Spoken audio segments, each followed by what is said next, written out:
akan menyampaikan rencana tindak lanjut. Rencana tindak lanjut ini adalah salah satu bagian atau program dari proyek kami di kelompok 1, yang mana di sini kami diminta untuk mengembangkan komunitas belajar antar guru BSUK, kemudian menyampaikan rencana tindak lanjut yang bisa saya buat atau saya jalankan di sekolah kita, di sekolah saya masing-masing. Baik, Bapak Ibu, yang pertama, baik, untuk rencana tindak lanjut yang saya lakukan di SD Negeri Bobonerejo yaitu perilaku hidup bersih dan sehat melalui kebiasaan mencuci tangan. Bapak Ibu, seperti yang kita tahu bahwa pembiasaan cuci tangan itu perlu ditingkatkan dan juga perlu dibiasakan tidak hanya di sekolah tapi bisa juga di rumah atau di segala aktivitas yang ada di kehidupan sehari-hari anak-anak. Kenapa? Karena latar belakang dari pembuatan rencana tindak lanjut ini adalah, yang pertama adalah ini merupakan cita-cita bangsa Indonesia, yaitu terwujudnya Indonesia Emas. Dari cita-cita besar Indonesia Emas ini pada tahun 2024 tentunya ada tantangan yang sangat besar, yaitu untuk mewujudkan adalah salah satu faktornya adalah mewujudkan anak-anak yang sehat, yang unggul dari segi akademik maupun non akademik. Salah satu faktornya yaitu mewujudkan generasi bangsa yang sehat. Kenapa yang sehat adalah hal yang penting karena di pemerintahan Bapak Prabowo Subianto tahun ini sampai tahun 5 tahun ke depan itu Bapak Prabowo Subianto mencanangkan yaitu program makan siang gratis agar anak-anak Indonesia menjadi sehat dan kuat. Tentunya untuk mewujudkan visi Indonesia Emas tahun 2024. Nah, kita sebagai salah satu sekolah yang mengembangkan cita-cita Indonesia Emas ini, maka salah satunya adalah mewujudkan program mencuci tangan yang baik untuk anak-anak, agar anak-anak juga menjadi anak-anak yang sehat, anak-anak yang unggul baik dari segi akademik maupun non akademik, dan mampu mewujudkan cita-cita bangsa Indonesia menjadi bangsa Indonesia yang menjadi generasi emas pada tahun 2045. Baik, untuk tujuan program ini adalah yang pertama yaitu peserta didik mendapatkan wawasan yang luas mengenai perilaku hidup bersih dan sehat yang sangat bermanfaat untuk mereka. Perilaku hidup bersih dan sehat tidak hanya berkaitan dengan pola makan, mencuci tangan, tapi juga dengan pola makan, pola hidup, dan juga istirahat, olahraga, dan semuanya. Banyak item, banyak sekali komponen-komponennya, tapi kita fokus pada pembiasaan mencuci tangan yang baik dan benar. Baik, Bapak Ibu, yang kedua yaitu tujuan kedua yaitu peserta didik dapat menerapkan program cuci tangan ini menjadi perilaku dalam kehidupan sehari-hari. Tidak hanya di kehidupan pada saat berada di sekolah, pada saat belajar, tapi juga pada saat berada di rumah atau berada di tempat-tempat umum yang lainnya. Anak-anak mampu menerapkan perilaku hidup bersih dengan mencuci tangan sebelum makan atau mencuci tangan setelah melakukan kegiatan-kegiatan yang berat atau kegiatan yang kotor seperti belajar atau apapun. Kemudian yang ketiga, mendukung program pemerintah mewujudkan generasi emas 2024. Seperti yang kita jelaskan di latar belakang tadi, mewujudkan generasi emas 2045. Nah, karena itu kita dukung dengan program mencuci tangan yang baik dan benar, agar anak-anak benar-benar menjadi anak-anak yang sehat, anak-anak yang unggul dalam bidang akademik maupun non akademik. Kemudian yang keempat yaitu anak-anak menjadi sehat dan bersemangat dalam menjalani proses belajar. Ketika anak-anak menjadi sehat, mereka akan bersemangat, kemudian mereka bisa melalui pembelajaran itu dengan sebaik-baiknya.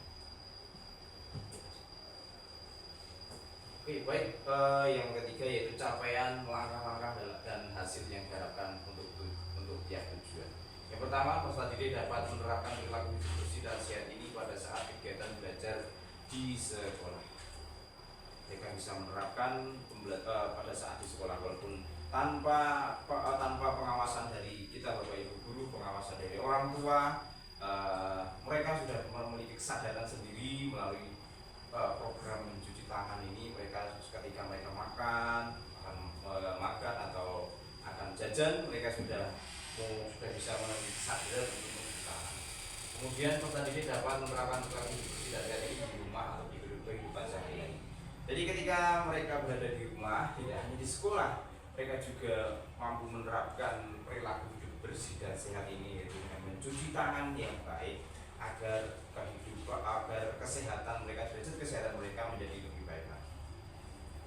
Ketiga, peserta didik menjadi pribadi yang sehat dan tangguh dalam kehidupan sehari-hari. Ketika memiliki tubuh yang sehat, maka ketika tubuh sehat mereka juga akan kuat dan juga semangat dalam kehidupan sehari-hari, sehingga mampu menjadi anak-anak yang bersemangat dalam belajar, bersemangat dalam menimba ilmu pengetahuan, dan juga kedepannya mampu menjadi generasi emas Indonesia. 4. Peserta didik memperoleh prestasi yang maksimal di bidang akademik dan non akademik. Ya, tidak hanya bidang akademik, tapi juga non akademik. Tentunya dengan tubuh yang sehat, pikiran yang sehat, kondisi tubuh yang sehat, dengan mencuci tangan yang baik dan benar, maka anak-anak mampu memberikan yang terbaik untuk dirinya, mampu menjadikan yang terbaik untuk dirinya, yaitu dalam bidang akademik, pembelajaran, kemudian dalam bidang non akademik seperti olahraga dan yang lain. Mereka mampu bersaing dengan anak-anak yang lain, mereka mampu tumbuh dengan optimal dan juga menjadi generasi-generasi yang terbaik dan unggul di bidangnya masing-masing. Kelima, peserta didik selalu sehat, kuat, dan juga dalam menjalankan aktivitas sehari-hari. Dalam menjalankan aktivitas sehari-hari, tentunya diharapkan anak-anak tidak ada yang sakit, tidak ada yang lemas, memiliki daya tahan tubuh yang baik. Ketika musim pancaroba seperti ini, hujan, kemudian panas, hujan lagi, panas lagi, banyak bakteri, banyak virus-virus yang berterbangan, banyak virus yang ada di sekitar kita, tapi mereka mampu menjadikan tubuh mereka menjadi lebih kuat, lebih tangguh di dalam mengantisipasi semua virus, semua penyakit, dan hal-hal lainnya. Kemudian untuk struktur program, di sini merupakan kegiatan intrakurikuler, ya, dan juga pembelajaran ini masuk fase A, B, dan C. Kegiatan ini merupakan penerapan kegiatan intrakurikuler yang menjadi kebiasaan yang baik dari peserta didik untuk mencapai derajat sehat sehari-hari yang baik. Nah, karena ini salah satu program sekolah juga, kemudian kita maksimalkan menjadi program yang lebih baik lagi, lebih maksimal lagi, agar menjadikan tujuan dan juga hasil yang lebih baik lagi. Kemudian untuk pembelajaran fase A dan pembelajaran perilaku hidup bersih dan sehat ini ada di fase A, fase B, fase C, dan itu artinya ada di kelas 1 sampai dengan kelas 6, semua ada, karena ini memang perilaku hidup bersih dan sehat ini adalah salah satu fondasi dalam kehidupan sehari-hari, salah satu fondasi dalam kehidupan yang sehat, yang baik, sehingga materi ini ada di setiap fasenya, di fase A, di kelas 1, 2, fase B, di kelas 3, 4, fase C, 5, 6. Kegiatan ini yang selanjutnya adalah mitra dalam komunitas belajar. Mitra dalam komunitas belajar ini ada 3. Yang pertama, pelaksanaan kegiatan dilaksanakan pada hari Jumat bersama dengan kegiatan Jumat Bersih. Pada kegiatan Jumat Bersih itu tidak hanya di satu hari itu, tapi juga di hari yang lain, tapi untuk mendukung dan juga selalu mengingatkan anak-anak menjadi pribadi yang baik dengan program mencuci tangan yang baik ini. Di hari Jumat, di kegiatan Jumat Bersih itu kita tanamkan kepada mereka, kita soundingkan apa yang menjadi program ini, kemudian agar anak-anak menjadi lebih mengingat lagi, lebih memahaminya lagi. Kemudian kedua, pelaksanaan kegiatan serentak mencuci tangan dan mewujudkan perilaku hidup bersih dan sehat ini dilakukan dalam 1 hari dalam 1 bulan.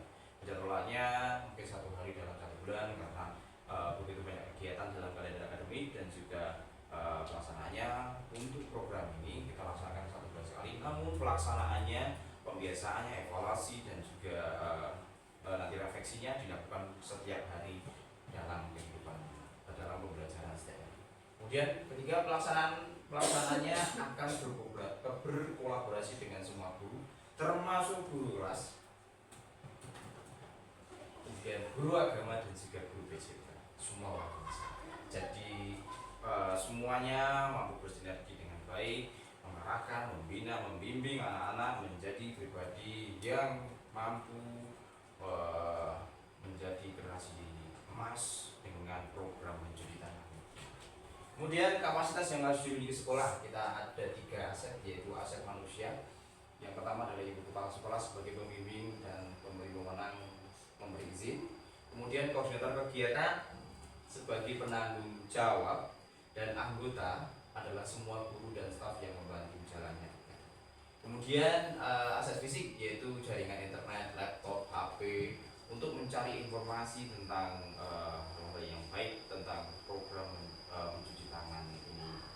Kemudian bagaimana cara mencuci tangan yang baik, memaksimalkan program ini dan memberikan dampak impact yang lebih baik. Kemudian sabun cuci yang memadai untuk pelaksanaan kita. Tentunya sudah ada ya, setiap bulan kita mengangkat program mencuci tangan ini dengan sabun cuci tangan. Kemudian aset yang terakhir adalah aset finansial. Aset finansial berasal dari pendanaan dana bos. Ya, terima kasih. Nah, ini kan untuk nanti jalannya kegiatan pastinya membutuhkan pendanaan yang berasal dari sekolah. Tentunya pendanaan berasal dari dana bos. Oke. Kemudian rencana evaluasi dan pengumpulan data. Yang pertama, rencana evaluasi yaitu melakukan observasi dan memberikan umpan balik selama proses pembelajaran. Proses pembelajaran pada saat anak-anak melaksanakan program ini, bagaimana, apakah mereka mampu menerapkan dengan baik, perlu dievaluasi atau perlu ditambahkan atau dikurangkan apa saja. Kemudian melakukan pemantauan secara berkala tentang aktivitas ini. Jadi saya juga minta pendapat dulu baik guru untuk memantau setiap harinya anak-anak yang ada di SD Negeri 2 Banjarnegara ini, apakah mereka sudah menerapkan program mencuci tangan ini dengan baik atau belum, ataukah hanya dengan mencuci tangan dengan air secara sembarangan kemudian sudah selesai, ataukah dengan sabun kemudian mencuci tangan melalui mencuci tangan dengan sebaik-baiknya. Nah, itu nanti silakan bisa dipantau sekali. Kemudian ketiga, pemeriksaan kesehatan sederhana kepada peserta didik secara berkala. Pemeriksaan ini berkaitan dengan derajat sehat anak-anak. Apakah anak-anak merasa sakit atau ada keluhan-keluhan penyakit di dalam diri anak-anak atau tidak. Kemudian untuk pengumpulan data melalui wawancara dengan peserta didik dan guru. Nah, ini tentang keberhasilan dari program itu. Setiap bulan direncanakan, dikumpulkan data melalui wawancara yaitu dengan peserta didik atau guru. Yang kedua, survei untuk mengumpulkan pendapat dan saran. Melalui survei ini diharapkan kita mendapatkan pendapat yang baik dan juga saran untuk lebih baik lagi dalam mewujudkan program mencuci tangan ini dengan baik. Kemudian yang ketiga, refleksi tertulis dari peserta didik tentang kesehatan mereka. Nah, tentunya peserta didik harus merefleksikan diri mereka, bagaimana kesehatan mereka, apakah kesehatan mereka jauh lebih baik ataukah kesehatan mereka terganggu dalam kaitannya ini pembelajaran atau kehidupan sehari-hari. Baik, kemungkinan tantangan ada 5 tantangan. Yang pertama adalah antusiasme peserta didik yang kurang dalam mengikuti kegiatan ini. Tentu kedua, keterbatasan waktu persiapan dikarenakan jadwal jadi efektif dan kalender pendidikan yang cukup padat. Yang ketiga, kurangnya kesadaran bersama dalam menjalani kebiasaan ini. Yang keempat, masalah cuaca yang tidak menentu. Pastinya dalam musim pancaroba ini pasti ada kalanya anak-anak sistem antibodi atau sistem kesehatannya itu mengalami penurunan yang mengakibatkan anak-anak menjadi lebih rentan dalam hal ini untuk terserang penyakit atau virus. Kemudian yang kelima, dukungan wali murid dalam membiasakan kebiasaan. Baik, terima kasih Bapak Ibu atas atensinya, atas perhatiannya. Tentu saja program ini akan menjadi pendukung untuk SD Negeri 2 Banjarnegara menjadi lebih baik lagi sehingga mampu diterapkan, mampu dijalankan di kehidupan sehari-harinya, sehingga mampu mewujudkan cita-cita bangsa Indonesia, yaitu menjadi generasi emas tahun 2045. Tentunya dengan dukungan dari Bapak Ibu dan juga pemerintah melalui program-programnya, kita diharapkan mampu menjadikan generasi yang baik ke depan, tidak hanya tahun 2045, tentunya seterusnya, sehingga kita mampu mengedukasi anak-anak, mampu mengedukasi Bapak Ibu, orang tua wali, dan juga masyarakat sekitar, sehingga semuanya bergerak bersama menjadi generasi emas, menjadi Indonesia emas tahun 2045. Baik, terima kasih Bapak Ibu, itu yang dapat saya sampaikan. Kurang lebihnya saya mohon maaf dan mohon saran pendapat tentunya dari Bapak Ibu. Saya di Wabillahi Taufiq. Wassalamualaikum.